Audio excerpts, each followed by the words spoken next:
Bonjour Laurent Jacobelli. Bonjour. La Mayotte, effectivement, touchée par le cyclone Chido. 11 morts ce matin. La dévastation sur l'archipel de l'océan Indien. Est-ce qu'à ce stade, vous jugez la réponse de l'État, la réponse gouvernementale suffisante? Écoutez, nous jugerons. Je crois qu'il y a eu une réunion de crise tout de suite. Les ministres concernés se sont réunis et ont parlé de l'action. Nous espérons que l'État jouera son rôle. Ce sont des moments où on doit être solidaire de la population. Déjà, je m'adresse à tous nos compatriotes mahorais, à toutes les familles de victimes, et on pense très fort à eux. Rappelons que c'est le 101e département français, que ce sont des compatriotes à Mayotte. Le problème, si vous voulez, c'est que c'est une catastrophe qui s'ajoute à une catastrophe, ce cyclone Chido. Pourquoi ? Parce que Mayotte, c'est déjà 25% de la population qui habite dans des bidonvilles. C'est déjà un tiers de la personne. Ouais, c'est un tiers de la population qui n'a pas l'eau courante. C'est un état sanitaire et sécuritaire catastrophique.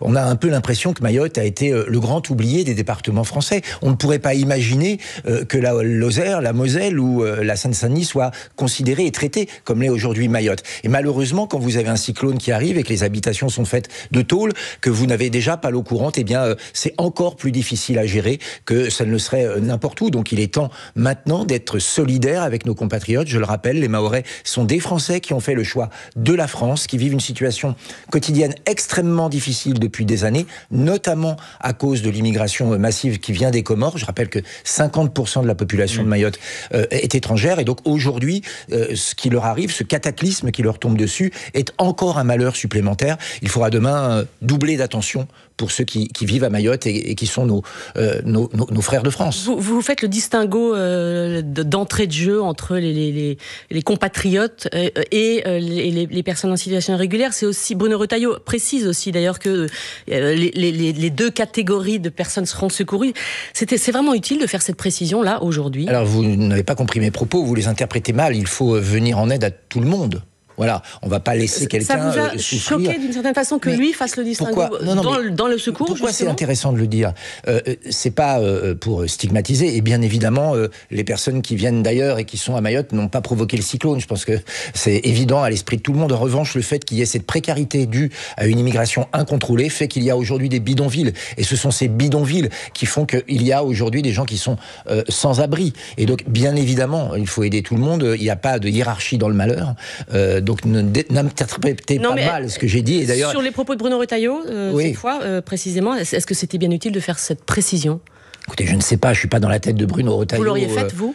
J'aurais dit exactement ce que je viens de dire maintenant, avec le premier message qui est un message de soutien et d'aide. Il ne faut pas réfléchir plus que ça, il faut envoyer de quoi nourrir, héberger et soigner. C'est une évidence et c'est l'urgence. D'ailleurs, Marine Le Pen et Jordan Bardella ont dès hier exprimé leur solidarité. Vous savez que Marine Le Pen va très souvent à Mayotte, c'est une terre qui lui est chère et qui nous est chère, comme l'ensemble des Outre-mer. Et une fois encore, c'est le moment de se dire, de se poser pourquoi cette île est autant délaissée par le pouvoir central, pourquoi cette île est livrée à toutes les menaces et à tous les dangers. Malheureusement, il y a un danger là d'urgence, il faut aider, mais il faut réfléchir à plus long terme. Gérard Larcher, ce matin, dans la tribune dimanche, dit qu'il souhaite le maintien de Bruno Retailleau à son poste de ministre de l'Intérieur. Est-ce que vous aussi, vous estimez que c'est un bon ministre qui doit rester à son poste? Écoutez, moi, quand j'écoute Bruno Retailleau, c'est vrai que parfois j'ai envie de lui laisser mon poste, pratiquement de porte-parole du Rassemblement national, parce que quand il parle d'immigration, il a à peu près le même discours que nous, mais vous savez, de l'imitation à l'action, il y a un pas. Pour l'instant, on l'a beaucoup entendu parler, mais il n'a pas eu le temps d'agir. Voilà, 3 mois. Mais je suis très honnête en le reconnaissant. Nous, on verra bien, c'est au pied du mur qu'on voit le maçon. S'il nous apporte un projet de loi sur l'immigration... Ce serait un bon signal pour vous, au RN, s'il restait? Mais je ne sais pas. Moi, nous, ce qu'on veut, c'est de l'action. Le seul bon signal que nous attendons. Dans les propos, en tout cas. Oui, mais les mots, vous savez, les mots, c'est facile. Les mots, c'est facile. Et ça n'engage à rien, souvent. Et malheureusement, surtout en politique et surtout chez les LR. Donc, ce qu'on attend maintenant, c'est des actions. Un projet de loi d'immigration, par exemple, qui redéfinisse le droit du sol, le regroupement familial, qui remette les contrôles aux frontières, qui stoppe les aides sociales à ceux qui sont arrivés illégalement en France, qui recrée ce qu'on a appelé injustement la double peine, c'est-à-dire que un étranger qui commet un crime ou un délit grave doit repartir immédiatement. Si nous, on a des preuves et ce projet de loi immigration, alors nous dirons oui, nous sommes contents que M. Retailleau soit là. Pour l'instant, c'est un peu prématuré. On parlera de l'équilibre politique que va devoir trouver François Bayrou dans un instant. Juste un mot sur l'autre actualité du jour qui est la visite du pape en Corse. Oui. C'est une première. C'est vrai. Vous attendez quoi de cette visite ? Écoutez, d'abord, je ne me mêle pas de religion, mais le pape qui vient en Corse, c'est, je crois, sous le symbole de la paix. Il va prononcer un message attendu, je crois, notamment de tous les pratiquants en Corse. Nous, on attend qu'il y ait du monde, que tout se passe bien et que le pape soit bien accueilli. Évidemment, c'est toujours un honneur de le recevoir en France. Alors justement, il dit qu'il ne vient pas en France, il dit qu'il vient en Corse. De même qu'il n'est pas venu en France, il est venu à Marseille, qu'il n'est pas venu à Strasbourg, qu'il n'est pas venu en France, qu'il est venu à Strasbourg. Un pape qui ne dit pas qu'il vient en France.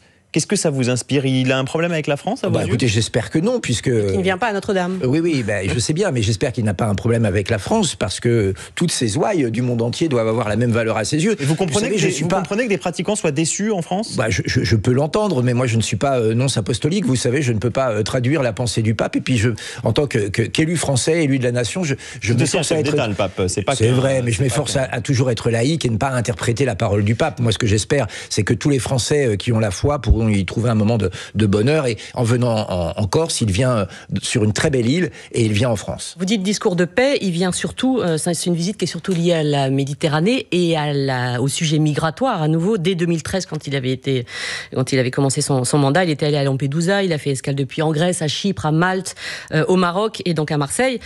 Il disait secourir les personnes abandonnées sur les flots est un devoir de civilisation. Comment vous l'entendez ? Il parle en tant que pape. Et évidemment, tendre la main à son prochain quand il est en difficulté, c'est, je crois, un élément fondamental de la religion. En tant que pape, en tant que dirigeant, chef d'État, en tant qu'humain. Mais il faut aller plus loin. L'immigration, ça veut dire aussi des gens qui meurent en Méditerranée parce qu'ils espèrent un Eldorado. L'immigration, ça veut dire aussi... Il faut donc secourir, là-dessus vous êtes... L'immigration, ça veut dire aussi l'insécurité sur notre territoire, et on le sait, il y a un lien entre insécurité et immigration. Ça veut dire un problème sur le travail, sur l'appauvrissement de notre société, sur nos caisses sociales qui sont vides. Donc l'immigration, parfois, lorsqu'elle n'est pas choisie, lorsqu'elle n'est pas contrôlée, est un malheur. Il vient pas clairement avec ce discours du tout. Un malheur pour ceux qui reçoivent. Il vient pas du tout avec ce discours. Vous n'entendez pas comme un rappel au devoir de civilisation, justement. C'est son discours. Justement, notre devoir de civilisation, c'est de protéger notre civilisation. Voilà notre premier devoir, et de ne pas perdre notre identité, de ne pas perdre nos fondamentaux, de ne pas faire perdre nos valeurs. Vous savez, l'immigration qui veut importer, par exemple, le voile, et on les perd en les accueillant et en les recueillant dans les flots. Et considérer la femme comme l'esclave de l'homme, pour nous, ou comme en tout cas pas l'égal de l'homme, pour nous, ce ne sont pas nos valeurs. Donc en quelque sorte, vous dites que le pape est un gentil idéaliste, quoi. C'est un peu. Et je dis que le pape a le droit de dire exactement ce qu'il veut dire, mais je dis qu'à partir du moment où il entre sur le champ plus politique, évidemment, on peut avoir des points de divergence. Laurent Jacobelli, vous restez avec nous, on se retrouve juste après le fil info, 9h-20, Marine Klett. Au moins 11 morts ont été enregistrés au centre hospitalier de Mayotte, annonce le centre opérationnel départemental. Des blessés sont encore pris en charge en urgence absolue, près de 250 en urgence relative. L'archipel s'est réveillé ce matin ravagé par le passage d'un cyclone tropical. Plusieurs associations dénonçaient une diffusion sans aucune mise en contexte ni explication. La Cinémathèque fait finalement marche arrière et annule la projection du film Dernier Tango à Paris, prévue ce soir. Une décision devant les risques sécuritaires encourus, indique la direction. Ce film comporte une scène de viol par l'acteur Marlon Brando sur l'actrice Maria Schneider. Des milliers de personnes dans la rue de plusieurs villes d'Israël hier soir. Il faut maintenir la pression sur le gouvernement et pour la libération des otages à Gaza, disait-il il y a quelques jours. L'un des principaux médiateurs, le Qatar, a indiqué qu'un nouvel élan de négociation avait lieu pour un cessez-le-feu entre Israël et le Hamas. L'État hébreu intensifie en tout cas ses frappes en Syrie depuis la chute du régime de Bachar al-Assad. L'Observatoire syrien des droits de l'homme compte plus de 60 frappes israélienne sur des sites militaires hier. Et puis le forfait de Clément Noël ce matin. Il ne sera pas au départ du slalom tout à l'heure à 10h. Le skieur français a lourdement chuté hier lors de la première manche du slalom géant à Val d'Isère. France Info. Le 8-30 France Info, Bérangère Bonte, Adrien Beck. Et ce matin, Laurent Jacobelli, député RN de Moselle, vice-président du groupe à l'Assemblée nationale. François Bayrou va recevoir tous les groupes la semaine prochaine, à commencer par le vôtre. Demain, c'est ce que nous indiquent nos confrères de la Tribune dimanche. Marine Le Pen a reçu l'invitation ? Alors écoutez, je ne sais pas, mais c'est en tout cas la moindre des choses. Nous sommes le premier groupe du Parlement, en tout cas de l'Assemblée nationale. Ils ont eu un contact, elle ou Jordan Bardella, avec François Bayrou, avec les entourages depuis vendredi? Écoutez, s'ils en ont eu, posez-leur la question. En tout cas, il est normal qu'aujourd'hui... oui, je sais bien, mais il est normal aujourd'hui que M. François Bayrou, Premier ministre, reçoive le premier parti de France. Je pense qu'il faut arrêter avec l'invisibilisation du Rassemblement national, avec le mépris de nos 11 millions d'électeurs. Aujourd'hui, vous trouvez que Bayrou, depuis les dernières législatives, vous avez été invisibilisé? En tout cas, M. Barnier a fait comme si on n'existait pas pratiquement. C'est-à-dire que nous lui avions fait quelques demandes assez précises. Il a répondu à un certain nombre de vos demandes. Un certain nombre de demandes, mais très partiellement, trop partiellement. Il a plus répondu à vos demandes qu'à celles de la gauche, par exemple. C'est un fait, Laurent Jacobelli, on peut être d'accord là-dessus. Si vous voulez, moi, en tout cas, je vois que M. Barnier voulait nous proposer 40 milliards de taxes et d'impôts supplémentaires, 1,5 milliard de surenchérissement du coût du travail. C'était pas acceptable. Donc on verra bien si M. Bayrou est capable d'écouter l'ensemble de ses oppositions, parce qu'il ne faut pas que M. Bayrou oublie, il a peut-être porté Emmanuel Macron sur les fonds baptismaux de l'Élysée. Il ne doit pas en être l'héritier. Il doit mener aujourd'hui une politique qui est une politique de synthèse et de compromis. Et donc ça ne peut pas se faire sans le Rassemblement national. D'un mot, pardon, vos lignes rouges que vous avez évoquées, vous gardez exactement les mêmes? Oui, bien sûr. Donc le reste, qui peut reprendre le même budget, juste abandonner les lignes rouges que vous aviez fixées, dont on rappelle c'est non-remboursement des médicaments.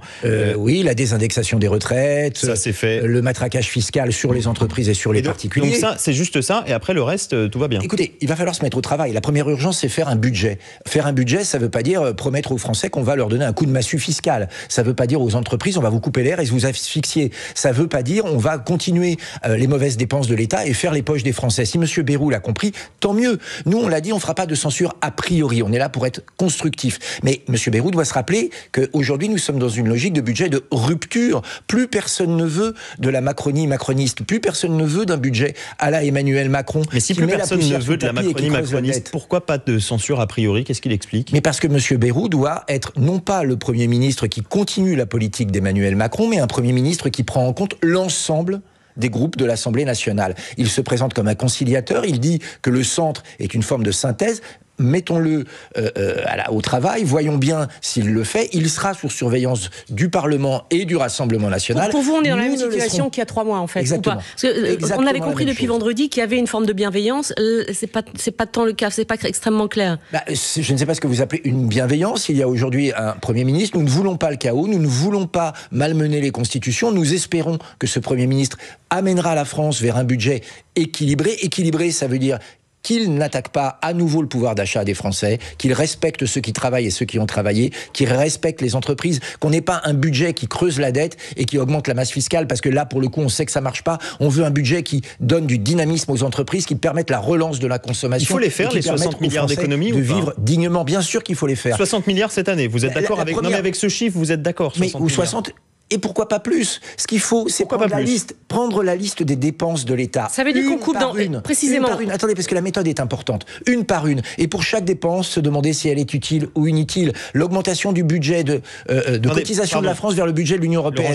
5 milliards supplémentaires, c'est inutile. Il faut les reprendre. J'ai besoin d'une précision. Vous dites 60 milliards, pourquoi pas plus? Mais si on trouve plus... Non mais attendez, vous avez fait un contre-budget. Il prévoit combien votre contre-budget d'économie? Notre contre-budget amenait plusieurs milliards supplémentaires d'économie. Et notamment à la fin de la négociation avec M. Barnier, il y avait encore 1,5 milliard supplémentaire d'économies. Parce qu'on peut en trouver. J'ai parlé de l'abondement de la France au budget de l'Europe qui va augmenter. Pourquoi? Et tout ça en quelques semaines, vous les trouvez? L'aide médicale d'État, plus d'1 milliard. Les comités Théodule, des centaines et des centaines de millions. La fraude sociale et fiscale. Il faut prendre ligne à ligne du budget de la nation et se dire à chaque fois, est-ce que c'est utile, est-ce que c'est inutile? Mais ne pas attaquer les acquis sociaux des Français ou le portefeuille des Français. Il faut faire ce travail préliminaire qu'aucun chef de l'État ou chef de gouvernement n'a fait depuis 40 ans. Dans le budget Barnier, il y avait 40 milliards d'économies, 20 milliards de hausse d'impôts. C'est un budget qui n'est pas passé, qui n'a pas trouvé de majorité. Qu'est-ce qui fait que là, il y a deux manières en quelques semaines, la situation... Parce que le but, on est bien d'accord, c'est d'éviter quand même cette instabilité permanente. Que ce soit... Vous êtes d'accord là-dessus? Tous d'accord là-dessus. Il faut Donc il faut faire peut-être des compromis de partout. Il faut éviter que la France se paupérise et il faut éviter l'instabilité. Il y a deux méthodes.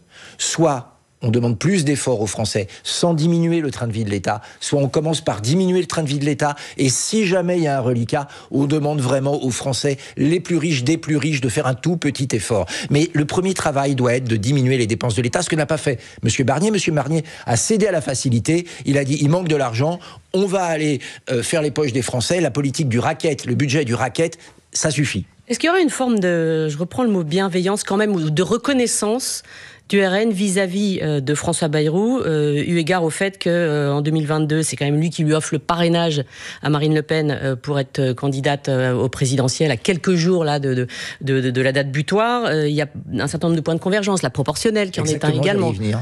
C'est important, la proportionnelle. Parce que là, on vous sent très dur ce matin. Non, mais je ne suis pas très dur. Et on se dit, la reconnaissance n'a pas beaucoup sa place là-dedans. Mais attendez, il n'est pas question de reconnaissance, on parle de l'avenir de la France.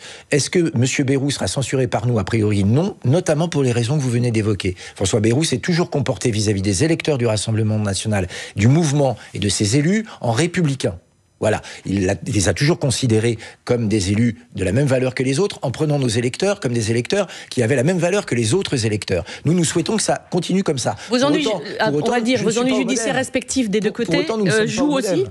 Pardon ? Les ennuis judiciaires respectifs, même si les deux affaires du RN et du MoDem ne sont pas de même ampleur, mais François Bayrou s'est prononcé contre l'exécution provisoire en cas d'inéligibilité de Marine Le Pen, ça joue ? Il a toujours, en tout cas, prononcé des paroles vis-à-vis du Rassemblement national qui étaient dues à ses convictions, mais c'était pas une hostilité, j'allais dire, spontanée et pratiquement génétique de la classe politique contre le Rassemblement national. C'est pour ça que nous avons bon espoir, aujourd'hui, de faire un compromis et d'arriver à un budget équilibré qui protège les Français. Eh bien, on verra ensuite, après les mots, quels seront vos actes. Merci Laurent Jacobelli, député Rassemblement national de la Moselle. Voici le fil info, quasiment 8h50 et Marine Klett.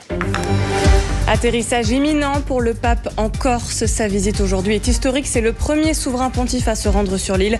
Une messe prévue après une déambulation en papa mobile. De quoi ravir les presque 300 000 habitants catholiques selon le Vatican. François Bayrou a commencé ses entrevues à Matignon. Hier, la présidente de l'Assemblée nationale et son homologue du Sénat ont été reçus. Place à partir de demain aux présidents des groupes parlementaires. D'abord, le plus fourni de l'Assemblée, le Rassemblement national, détaille le nouveau Premier ministre dans le journal La Tribune dimanche. La chanteuse Parastou Ahmadi, arrêtée en Iran. Il y a quelques jours, elle a fait un concert dans un lieu historique sans public mais retransmis sur sa chaîne YouTube. Elle y apparaissait sans voile et les épaules nues. C'est une violation directe de la charia. Elle a été arrêtée en même temps que 2 de ses musiciens. Et puis score nul et vierge 0-0 hier soir entre Monaco et Reims, 2 partout entre Auxerre. Juste avant, Marseille qui a fini à 10 et Lille ont fait match nul 1 partout. Aujourd'hui, Paris, le leader de Ligue 1 de football, reçoit Lyon.